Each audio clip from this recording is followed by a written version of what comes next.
All right, I'm on hole number 3 of the 2020 Winter Major. Let's go check it out. I just want to look at it and just make sure in my mind this is a test hole. Hey, come on. All right, know exactly what I'm doing. Just going to go out there and put it up.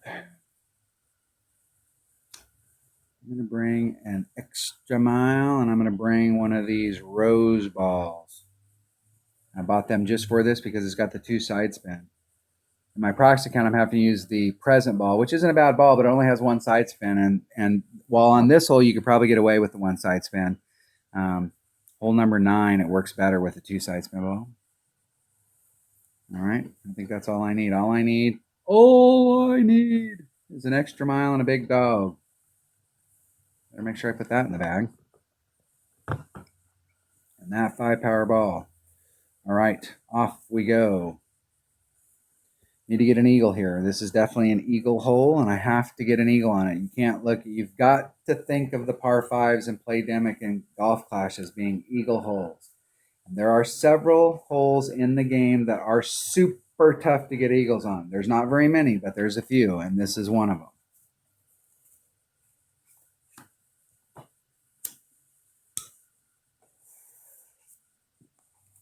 And I'll tell you that this hole is, if you're playing pro, this is probably a bugger of a hole, because this hole is probably easier in expert than it is in pro.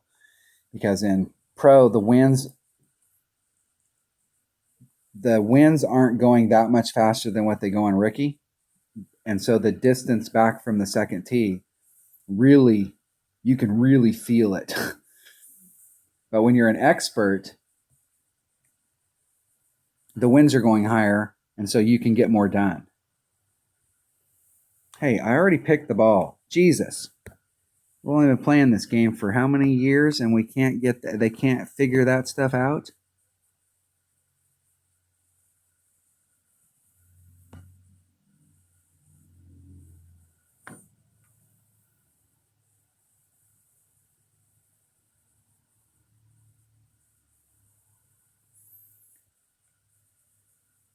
Come over just a little. It's 2.1 per ring. There's 2.2. So it's just a titch over 2 rings. It's 2.4. Put a little bit of curl on it to bring it back to the fairway. Hitting it perfect. I'm trying to actually clip the rough down there and do a rough bump. So by bringing it around like that, I lengthen the distance. And that's what I'm trying to achieve right there. That was a little close. I should have put that little teeny bit of forward power back into it. And I have been up to this point. And so I'm just trying to clip that rough. I'm going to try not to do any overpower or anything else. I'm just trying to get out into that area. The deal is if you miss that, and you have too much topspin, you will bleed off into this rough area. I'm just wondering in that spot right there, because I didn't put all the topspin on it, I'm just wondering if with that little bit of topspin, if I would have been able to hang on to the fairway, or if I would have bled in the rough.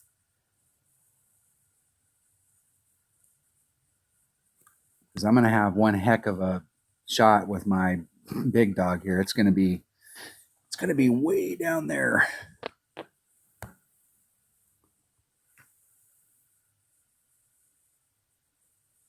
Because what you don't want to do, see, here's the deal on this shot, is if you overshoot this shot, you're going to land in that, and you're going to go for a wild ride.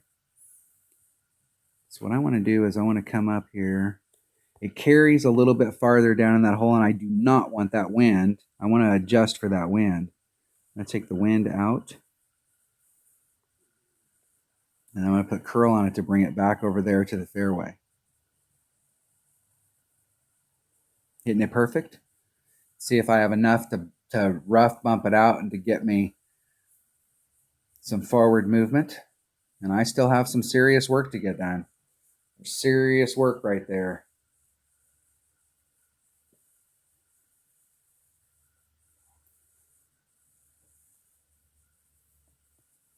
I don't want to acknowledge that was a great shot yet, because it doesn't matter if that was a great shot if I can't put this next shot in the hole.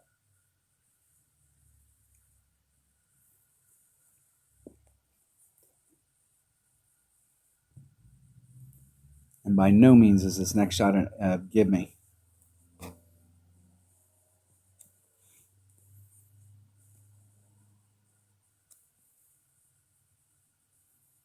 See if my opponent can get in from there.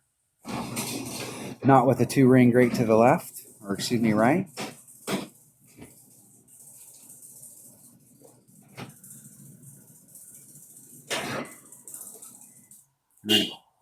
All right. Let's see if we can get this in. This is the shot of the tournament right here.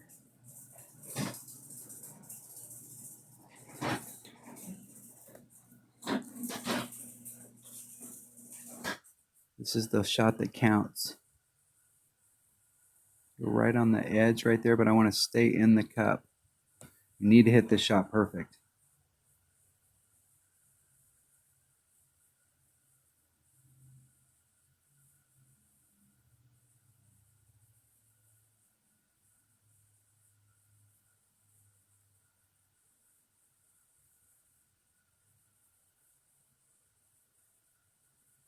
Hitting it perfect.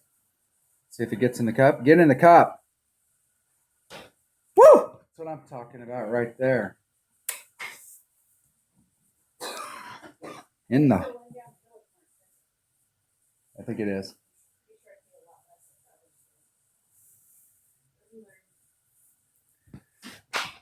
All right. Whew.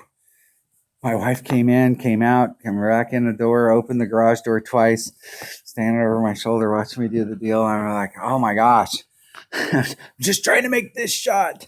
Did we have to do that on hole number 3? All right, but okay, so that was test number 1. The whole deal is about this round. If you watched the hole number 1, this whole tournament boils down to, if you want any shot of winning, it doesn't matter if you're picking up shots on any other holes. If you can't get an eagle on 3 and you can't get an eagle on 7, both times through, you're not going to win this tournament. You've got to get the eagle on hole number 3 and 7, and that shot right there is a little scary. I'm going to go back and watch that video though, because I didn't in the past. I've came here, I put on max topspin on that, and I actually went out there and hit the fairway on the other side of that bunker and bled all the way across the fairway and ended up in the rough on the other side. But I didn't have to put on max topspin there, and where it came in at, I'm just wondering if I would have clipped the rough there, if I could cut back a little bit of the topspin and actually be able to pick up more distance. Because if I could get enough distance to get my big dog where I can get to the other side, then we're not taking that long chip anymore. We're taking a putt.